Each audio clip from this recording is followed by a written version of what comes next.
పనికి తగ్గట్టు వేతనం లభించాలంటే మన దేశంలో కుదరదు. ఫర్ సపోజ్ అమెరికాలో గంటల లెక్కన చెల్లింపులుంటాయి. అందుకే మన వాళ్ళు ఉన్నత చదువుల కోసం అక్కడికి వెళ్ళి అక్కడే స్థిరపడిపోతున్నారు.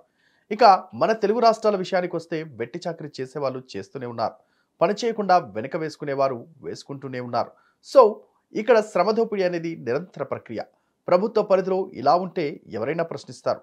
అదే ప్రైవేట్లో ప్రశ్నిస్తే ఉద్యోగాలు తొలగించి బయటకు పంపిస్తారు. ప్రభుత్వంలో సవాలక్ష నిబంధనలు ఉంటాయి కాబట్టి బయటకు పంపించడం అంత సులువు కాదు. అయితే ప్రభుత్వం నుంచి హామీలు పొందాలి అంటే శ్రమదోపిడికి గురవుతున్న వారు లేదా శ్రమకు తగ్గట్టు వేతనం లభించని వారు నిరసన చేపట్టాలి. ప్రస్తుతం ఏపీలో అంగన్వాడీ కార్యకర్తలు అక్కడి ప్రభుత్వానికి వ్యతిరేకంగా చేస్తున్నది అదే. వీరి ఆందోళనకు అక్కడి ప్రతిపక్ష పార్టీలు మద్దతు తెలుపుతున్నాయి. తన ట్విట్టర్ ఖాతాలో ఆయన ఒక వీడియో పోస్ట్ చేశారు. అందులో కొంతమంది మహిళలు, అంటే వారంతా అంగన్వాడీ కార్యకర్తలు, వేప కొమ్మలు చేతిలో పట్టుకొని అమ్మవారు పూరిన మహిళలను తమ కోరికలు తీర్చాలని ప్రాధాయపడుతున్నారు. తమ వేతనాన్ని 26,000కు పెంచాలని డిమాండ్ చేస్తున్నారు. ప్రభుత్వానికి బుద్ధి వచ్చేలా చేయమని వేడుకుంటున్నారు. అయితే ఈ వీడియోను రామ్ గోపాల్ వర్మ తన ట్విట్టర్ ఖాతాలో పోస్ట్ చేశారు. ఇదే సమయంలో అంగన్వాడీ కార్యకర్తలను విమర్శించడం మొదలుపెట్టారు. గత ప్రభుత్వంలో ఎంత వేతనం ఇచ్చారని, జగన్ ప్రభుత్వం అధికారంలోకి వచ్చిన తర్వాత ఎంత ఇస్తున్నారని ప్రశ్నించారు. అంతేకాదు లెక్కలతో సహా అంగన్వాడీ కార్యకర్తలకు ప్రభుత్వం నుంచి ఎంత ప్రయోజనం వస్తుందో వివరించే ప్రయత్నం చేశారు.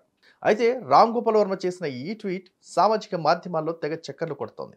సహజంగా రామ్ గోపాల్ ఏదైనా ట్వీట్ చేస్తే రెచ్చిపోయే టీడీపీ నాయకులు ఈసారి మాత్రం సైలెంట్ అయిపోయారు. ఇదే సమయంలో వైసీపీ నాయకులు రామ్ గోపాల్ వర్మ చేసిన ట్వీట్ను తెగ ట్రోల్ చేస్తున్నారు.